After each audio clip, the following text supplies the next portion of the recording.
Every new member who joins will be featured in our video descriptions, gain access to exclusive art-based badges and emojis in the comments, and more. If you enjoy our videos and are interested in supporting our ginormously small team, please consider becoming a VIP member today. Thank you so much. We really do appreciate all your support. Now, let's get into the real reason you hear the video. It's titled, "I'm Not Looking Forward to the Confrontation." My wife, 29, of 7 years, had cheated on me with one of her longtime friends mid-July. I discovered text messages back and forth between them after getting suspicious and finally checking your phone. The texts I read were from a day after D-Day about how good their sex was. I love you, and even discussing a mild fight we had where she recounted things I said, and they both laughed about it. I tried to explain that we may be entering a new stage of marriage, we are comfortable and complacent. It might feel a little boring, but maybe that's just how things get once you're married for more than a few years. But she is convinced that it's wrong, and we've drifted apart.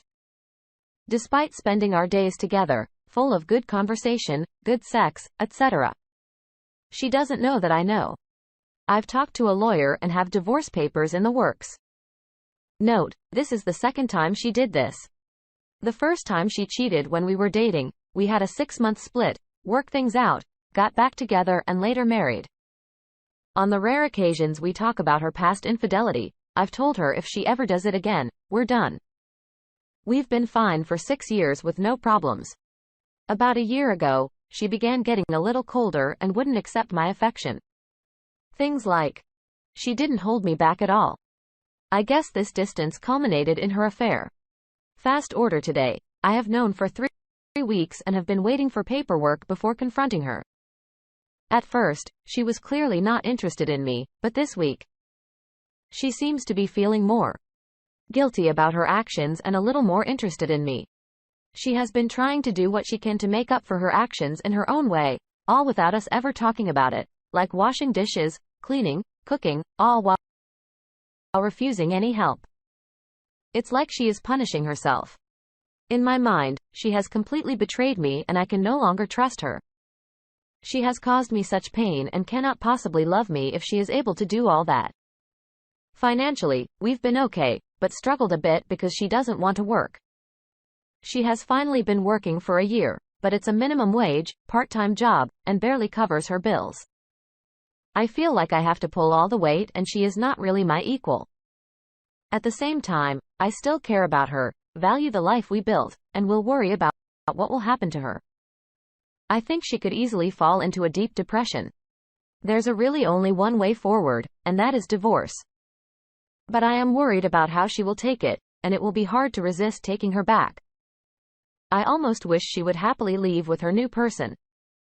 I know I have to divorce her, but not looking forward to the heartbreak, loneliness, and whatever else. I can't even predict. How do I do this? First update, 3 days until I go scorched earth. So I originally thought she began cheating in July, but nope. Not only did her affair begin in May, but from March to May, she had another affair. This one involving unprotected sex with a heroin addict. So the grand total of cheating is 4 dudes now. On to the current affair partner. First, she established his support by lying to him about our relationship. She told her I insulting and I mean, which is not true at all. This gave him justification, so he began manipulating her. Telling her she deserves better, that I'm a piece of crap, I'm a child. All kinds of stuff.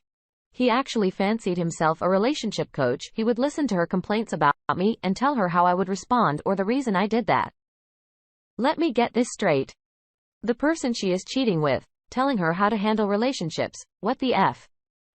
The thing she was mad about, I had no idea they bothered her. She never told me. Remember, he has never met me. Yet he thinks he can predict all my behavior. This guy prides himself on his control over others. He bragged about it. He thinks he's some relationship guru. It's ridiculous. He's a church minister. He bragged about how he helps the teen group get closer to God. In one instance, he bragged about how he helped a teenager break up with his girlfriend and then did a good job consoling the girlfriend because she was then suicidal. So, she has fallen for this good guy act, total manipulation, hook, line, and sinker. He refers to her living with me as prison and calls me the ass.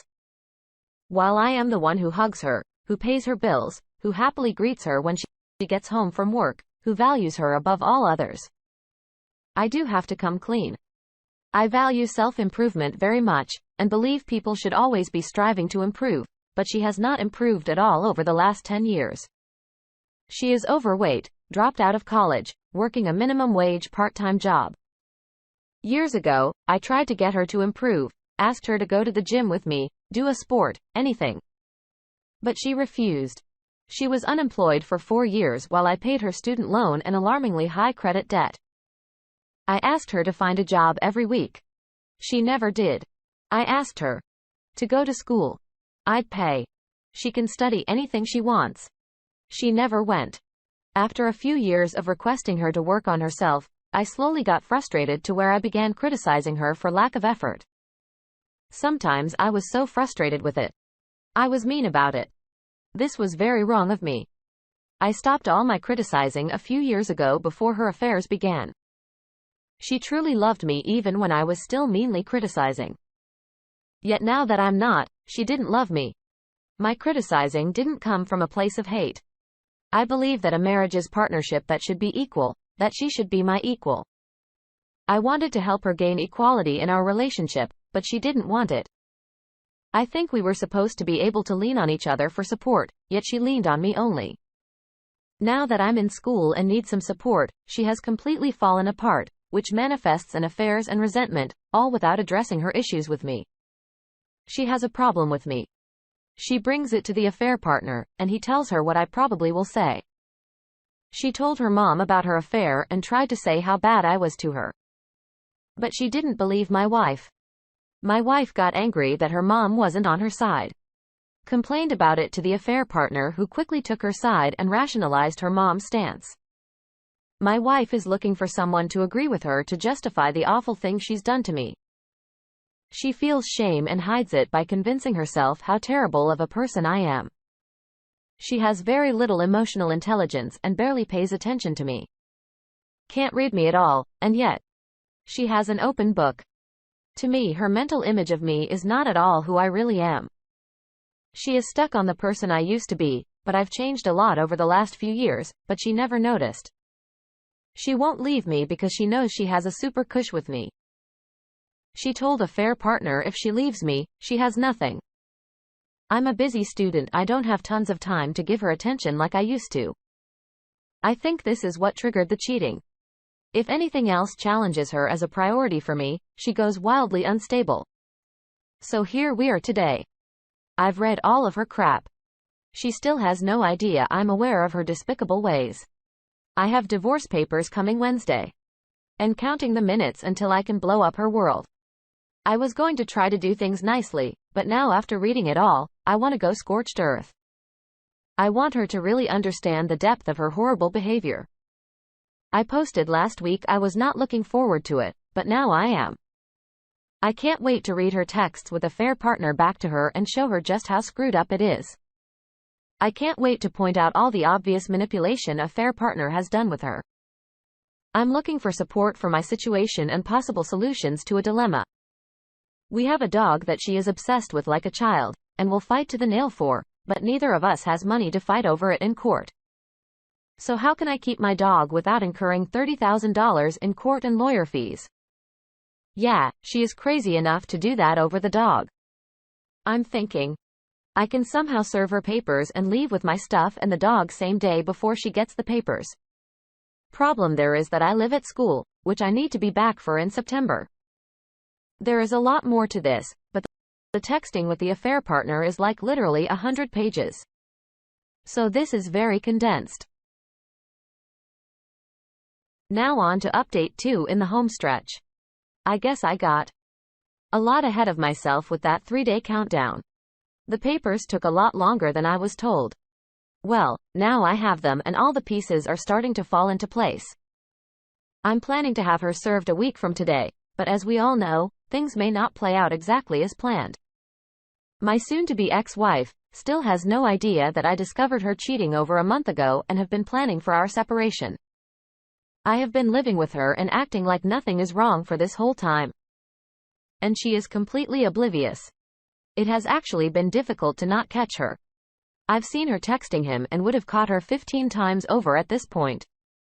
She never even changed her password, and she still talks about him, like he is just a friend of hers. It can be hard to keep my cool while she is talking about him, but I do what I have to do. Sometimes I feel like secretly plotting against her to pull the rug out from under her is wrong. Not wrong to do to her, but immoral for me to do something like this. Regardless of who is on the receiving end. Some days it is difficult to hide that I am angry with her about what she did. Some days, it feels like some weird dream I am living in. We had a big fight about our relationship in which I was able to call her out on lots of her poor choices without giving up the fact that I know about everything.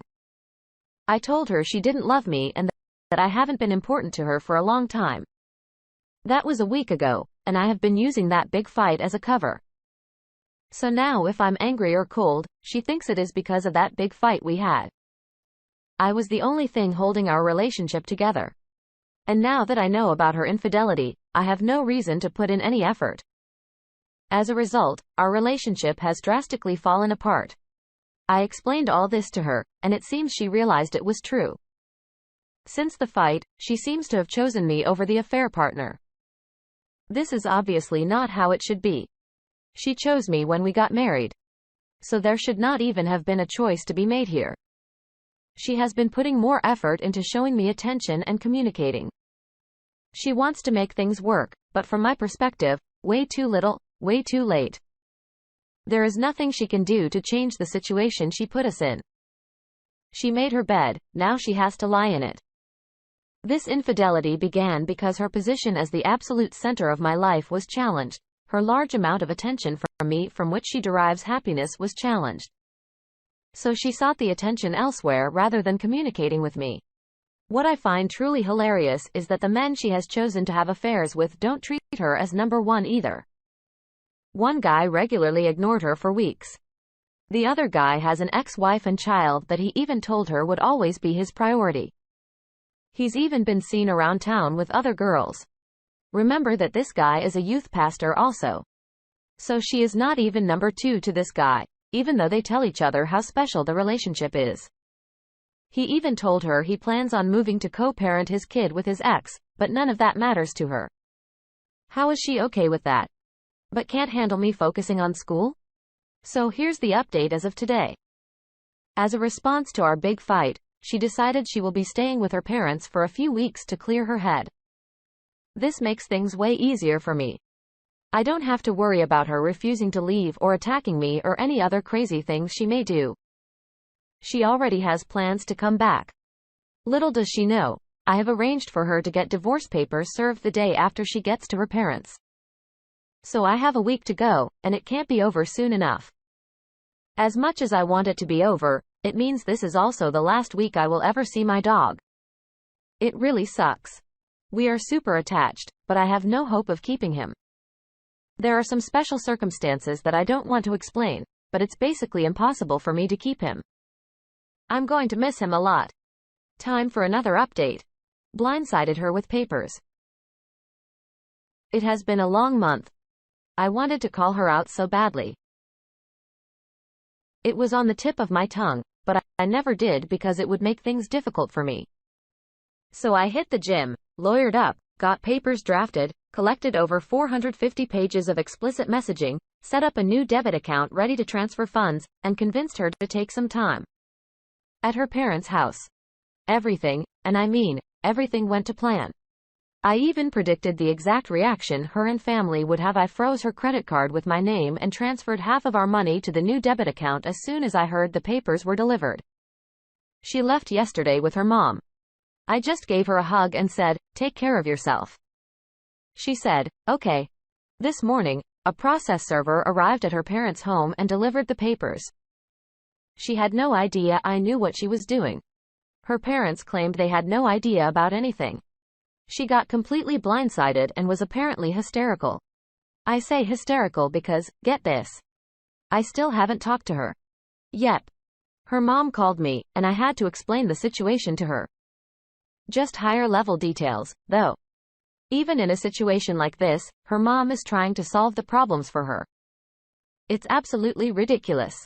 I can't even discuss my personal relationship with my wife privately. This is a 29-year-old woman who is letting her mom mediate and talk on her behalf. Although I did have a good relationship with my mother-in-law and she did push my wife to work on her marriage, I find this so idiotic for them both. I handled everything with tact, kept my composure, and didn't let my emotions do the talking. I had to really bite my lip though. My mother-in-law, in discussing getting her wife's things, was using language that implied I was responsible for getting her stuff back to her. Suggest that I pack the stuff, rent a car, and drive the 4 hours to deliver it. The stuff in question is mostly t-shirts and lotion bottles. So I told her it is not my responsibility. She comes back with, "If you respect me so much like you say, you would do me the favor." Oh, man. Not only is she getting way too far into our business, but she's going to try to manipulate me. I just said that has nothing to do with this, and I could say the same thing to you. Please don't attempt to manipulate me again. I'm already giving you lots of respect here by keeping a lot of issues off the table. I can decide to bring it to court and prove infidelity causing us both a lot of money. I can claim theft of our dog. I can give evidence of her affair partner's employer, which will get him fired from his youth pastor position and others. I'm trying to make this as affordable and simple as possible. She backed down and will be picking up the stuff. Now I have to wait for them to make a move. I'm guessing they are trying to hire a lawyer and refute the dog ownership, which is the biggest fighting point, yet oddly not brought up. Her mom is probably comforting her and telling her that her multiple illicit affairs are okay, that dragging her husband through the mud, talking crap about him, whatever chance she gets even while still coming home at night and expecting love and affection is all okay. Someone in another thread mentioned she might have borderline personality disorder based on some stuff she said. I think she does. Is it odd that they are so worried about such insignificant belongings right now? Yes. Is it odd my wife is not handling this with me? Yes. Should I refuse to deal with her mom? Maybe. Is my wife mentally unstable? Yes. So, do I let them come and get her stuff? I don't really want to deal with that. I hate all of this. I'm being straightforward and honest with them, and they are trying to pull some crap on me. I hate that I might have to resort to twisting their arm. I hate that I have always been a meal ticket for my wife and just a sucker paying her bills to her parents. I hate that I can't even discuss this with her civilly and rationally like an adult. I hate that her mom lied to me about not knowing her daughter had affairs. I hate that they are so confused by my actions. I hate that I instinctively think of her and want to ask her what kind she wants when I see ice cream at the store, but most of all, I hate how even now I am the bad guy to them. And now, for the final update, 2 years after the divorce, I noticed a few messages asking how everything eventually turned out with my situation. In a nutshell, good. It was a clean break. Absolutely zero communication. No issues whatsoever. She moved on, I moved on. That's it. Was essentially a very expensive breakup. The single one thing that sucks is I had to give up my dog. But looks like he is still living happily with her. After the divorce, I graduated, got a job, and moved. She moved to her parents' guest bedroom and never moved out. She got a low-wage job and hasn't done a thing since. She is dating someone. That's all I know because she has blocked me even though I never said a thing. I dated a couple of girls, found one that it was extremely special and showed me love I didn't know existed. Then I proceeded to lose her, so I'm single and doing extremely well with my dating. Literally, every single woman I met has been leagues better than my ex-wife. But would like to be back with my recent girlfriend, love again, such as life, got a great job, doing very well financially, while she has 30-something, living with her retired parents.